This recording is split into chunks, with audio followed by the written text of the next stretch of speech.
Flashback 8.1 The Stakeout and the Pub. Bob and I teamed up to go after Prion Biotech.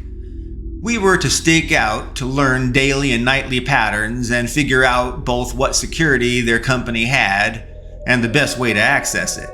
Our access targets were Prion Biotech, Miss Bera Alice, or Alice, Neuroengineering Technical Director, and Dr. Anita Andel, Neuroimplant Programmer. Bob was oddly upbeat about our going on a mission together, just the two of us. As gleeful as Bob can get, he said, "You know, Richard, this might be the first time you and I have been alone together since our chat about going on this crazy mission. I know that I frazzled and I get frazzled and alarmed way too easily. And I know that I have been not the most reliable person in the heat of action and the fighting. Had I known real life-threatening fights like that we've had were going to go on and be common threats to us on this adventure of ours, I really doubt that I would have agreed to come along and join." Bob almost grinned, like Deputy Taylor, Soldier Taylor, and he said, "But we are soldiers, here on out. Only soldier rules apply going forward. They die or we die, no pause, just action. Swift action." Bob exhaled deeply as he inspected his sidearm Glock pistol and made sure there was a bullet already in its firing chamber.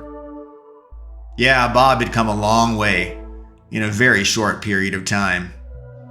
I think Bob changed a lot.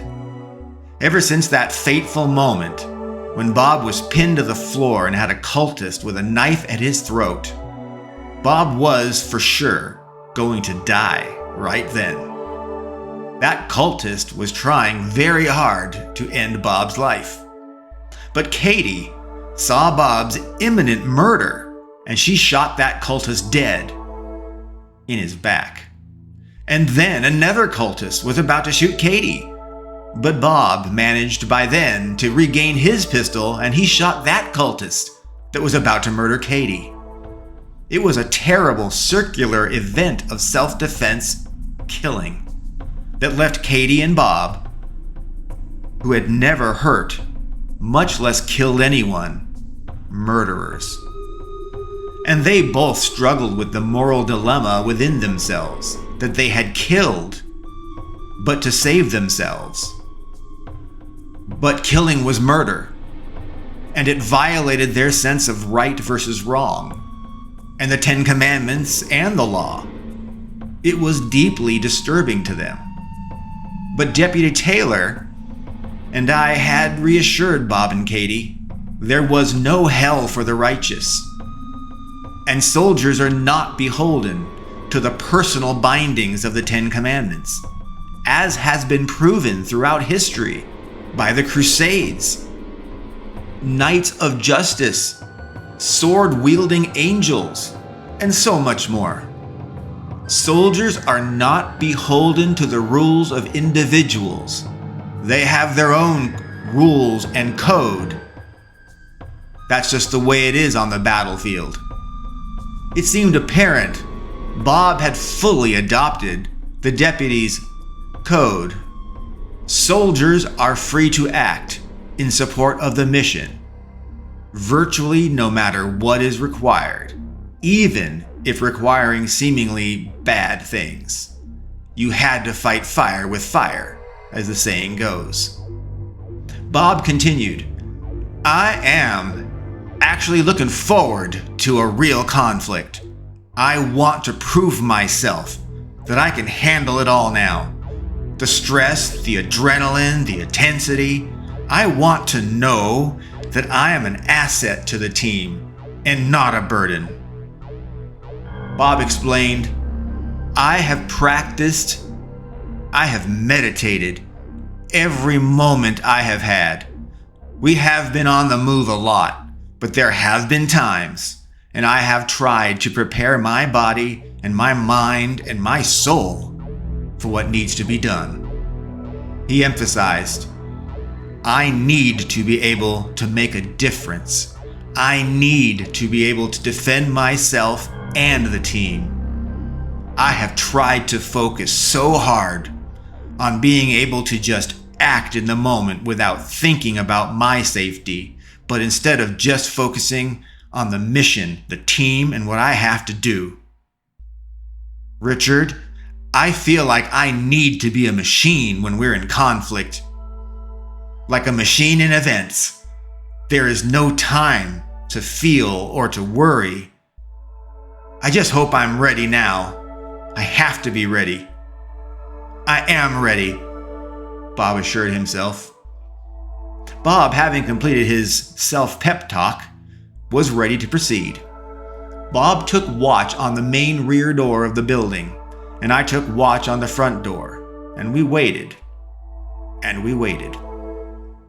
We tried to keep inconspicuous, so we did not communicate that much over our Bluetooth-linked radio walkie-talkie watches that were connected to a matching Bluetooth walkie-talkie transceiver base, which went to our phones.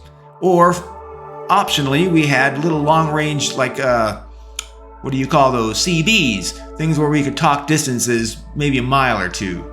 It was cool stuff, all from Deputy Taylor. But even with our spy gear, we would look like crazy people talking to ourselves in watches or whatever. So we only communicated when we felt we had to and were not visible to others. We said vague, codified things every 10 or so minutes, like, still bored, nothing to see, nothing to do. You get the idea. We said stupid, talking to yourself aloud quips, but that we used to inform the other person what was going on. Okay, it seemed clever to me at the time, maybe it's obvious. But we impressed ourselves, thank you very much. It was almost 12 p.m. local time. I had imagined the 9-to-5er employees might be leaving for lunch or errands soon. I radioed to Bob over my watch. Lunchtime at work, I think, 12 p.m. Keep an eye out. If they're here, they're likely to come out soon. I doubt they are lunch hour workers, given their poor work reviews and the matching bad and negative attitudes we've seen on their social media. Let's hope they go to lunch. Bob replied with one word. Roger. He was trying very hard to stay focused, stay on mission, and not panic. Right on cue, Bob piped up. Got a fish, Anita. I'm making sure. Then I'm going to engage. I'll reel it in. All right, Bob maybe went overboard with his codified messaging, but I understood him. He thought he may have seen one of the marks, and he was going to confirm it was in fact a target mark. And after that, he planned to engage his mark and see if he could get some intel, and what he should maybe do next. And besides, his spy speak was giving Bob a sort of insulation from his fear. It gave him a sort of alter ego identity, making the threat to him less real and a little more abstract. So it was a good thing for Bob to see himself as a top secret agent and talk to me in spy speak. It kind of protected him. I confess, I wish that I was the first person to see someone, but well, I had to remain in my position while Bob pursued his mark. And then our second mark, I hoped would come through my front door, and that I could follow them. So I stayed put and watched. Of course, Bob could end up with both targets coming out the back door, I thought. But that would be pretty unfortunate random chance. So again, I just remained in position and watched the front door. I was getting antsy. I had not heard from Bob for almost 5 minutes. Maybe he was on the move. Or maybe he was radio silent so he could be incognito. On the other hand, it was only 5 minutes. Or, on yet a third hand, it was a very long 5 minutes. What was going on?